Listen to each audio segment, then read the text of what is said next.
The year was 1990. The Cold War was ending and the world hoped for a new era of peace. But in the scorching deserts of the Middle East, a crisis was brewing. It centered around Iraq, a country led by the dictator Saddam Hussein. Hussein had a reputation for ruthlessness and aggression.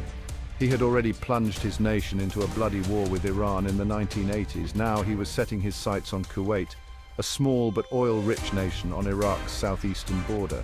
Tensions between the two countries had been simmering for years. Iraq owed Kuwait billions of dollars from loans during the Iran-Iraq War. Hussein accused Kuwait of stealing Iraqi oil from a shared field, further fueling his anger. He also claimed historical ties to Kuwait, arguing that it was rightfully part of Iraq.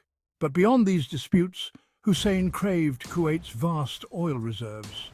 He saw them as a way to increase his power and influence in the region and beyond. The Iraqi invasion was meticulously planned and ruthlessly executed.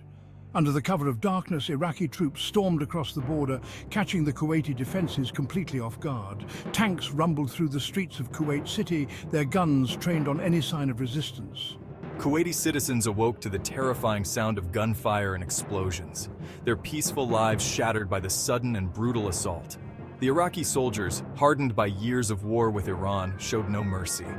They looted homes and businesses, terrorized civilians, and rounded up anyone suspected of opposing the invasion. The Emir of Kuwait, Sheikh Jaber al-Ahmad al-Sabah, narrowly escaped capture and fled to neighboring Saudi Arabia, seeking refuge from Saddam's forces. The speed and ferocity of the Iraqi invasion left the world stunned. Within a matter of hours, Kuwait, a small nation that had prided itself on its neutrality and stability, was effectively erased from the map, its territory and resources claimed by its larger and more powerful neighbor. The international community, still grappling with the end of the Cold War, now faced a new crisis, one that threatened the stability of the entire Middle East. The international response to Iraq's invasion of Kuwait was swift and unanimous in its condemnation. The United Nations Security Council immediately convened an emergency session where delegates from around the world voiced their outrage at Saddam Hussein's blatant act of aggression. The United States, under the leadership of President George H.W. Bush, took a leading role in condemning the invasion and demanding Iraq's immediate and unconditional withdrawal from Kuwait. On August 2, 1990, the very day of the invasion, the Security Council adopted Resolution 660, demanding that Iraq withdraw its forces from Kuwait immediately and unconditionally. This resolution, passed with overwhelming support, sent a clear message to Saddam Hussein. The world would not tolerate his aggression. 3 days later, the Security Council passed Resolution 661, imposing comprehensive economic sanctions on Iraq. These sanctions, designed to cripple the Iraqi economy, prohibited all trade with Iraq except for humanitarian aid. The international community was united in its condemnation of the Iraqi invasion. Even countries traditionally sympathetic to Iraq, such as Jordan and Yemen, criticized Saddam Hussein's actions.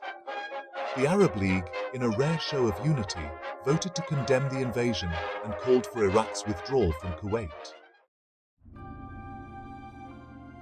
The economic sanctions imposed on Iraq by the United Nations had a devastating impact on the country's economy. Iraq, heavily reliant on oil exports for revenue, saw its oil sales plummet to almost zero. The sanctions also cut off Iraq's access to essential goods and technologies, leading to widespread shortages of food, medicine, and other vital supplies. The Iraqi people, already suffering from the effects of the long and costly war with Iran, now faced a new hardship, one imposed by their own government's actions. While the international community sought a diplomatic solution to the crisis, the United States and its allies were not willing to rely solely on economic pressure to force Saddam Hussein's hand. On August 7, 1990, just days after the invasion, President Bush announced the launch of Operation Desert Shield. This military operation aimed to deter further Iraqi aggression and to protect Saudi Arabia, a key U.S. ally in the region, from a potential Iraqi attack.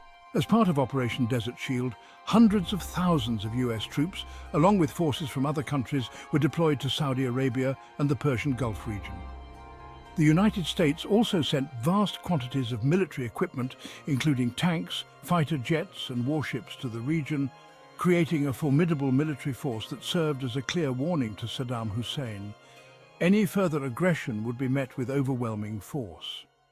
This led eventually to the First Gulf War on early 1991. Enjoyed the video?